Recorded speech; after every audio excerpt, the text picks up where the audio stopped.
Dawn is breaking over Jerusalem. The east is streaked with red.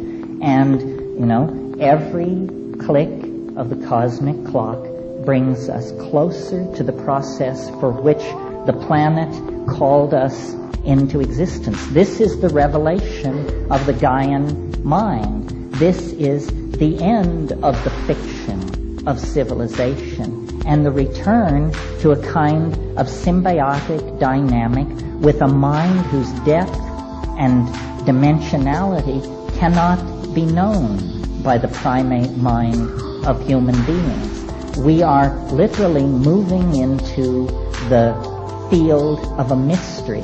In fact, its hold on us is now so great, the channels so straight, the walls so steep, that there can't be any turning back. This is the process that was served by the chipping of the first flint, the raising of the first temple, the offering of the first sacrifice, and we now are in a position to understand this, to appreciate this process, and to communicate it to other people. Because without this model, I've racked my brain, I don't think there is a way to make sense of what is happening to the world. Many of you have heard me say, but I think it's worth repeating, what is happening here is not the death of a species or the death of a planetary ecosystem. What is happening here is the birth of a new cosmic order. And if you were to encounter someone giving birth, and you had never seen it or even heard it, your impression would be one of emergency.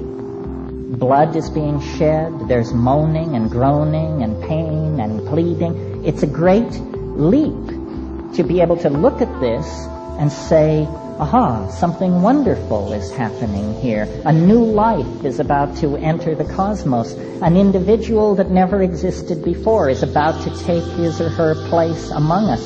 This is what we are caught in. And, in the same way that the amniotic ocean of the womb must have seemed an environment worth preserving at all cost, so too did the naive dimensions of our resource-gobbling past. But lo and behold, the amniotic ocean grows cloudy. The food is no longer being delivered effortlessly through the umbilical cord. In fact, the walls are closing in on us. And there is a sense of suffocation, of hopelessness, of impending, because we are now in transition. We are in the planetary birth canal of a new order. And the best advice anybody can be given at this point, I think, is hang on, Hannah.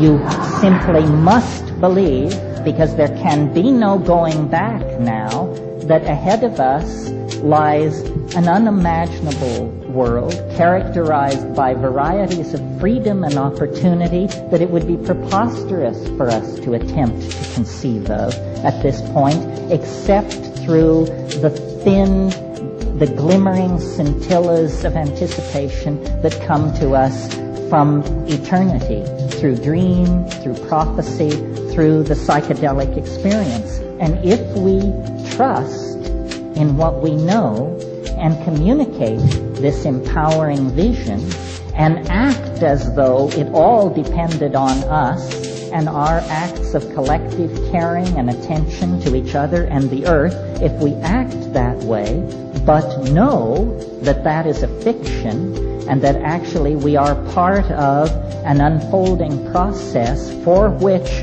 life was created, then I think instead of hopelessness, despair, anxiety, division, fear, and loathing, there is a replacement with hope, a sense of community, a sense of transcendental adventure. I mean,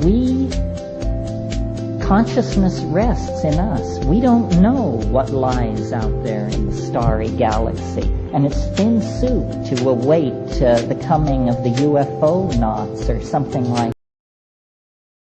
Empowering adventure lies through responsibility to each other, love and aesthetic anticipation of the transcendental realm. And when these things are put in place, the power of the naysayers and the frightened and the materialists and the control freaks and the business as usual crowd will be broken. They cannot maintain, no one is in charge at this moment. And this is good news, because it means that for the first time in a long time, these processes are beginning to unfold themselves without bearing the imprint of resistance upon them. In the end, it's all lost in radiance. And if this seems peculiar to you, the idea of a transformation of the world and a transcendence into a realm beyond imagining, recall are scheduled for death very shortly. And so it's built in for you. The only twiddle on the dial that I'm offering is that this kind of transformation lies ahead for everything.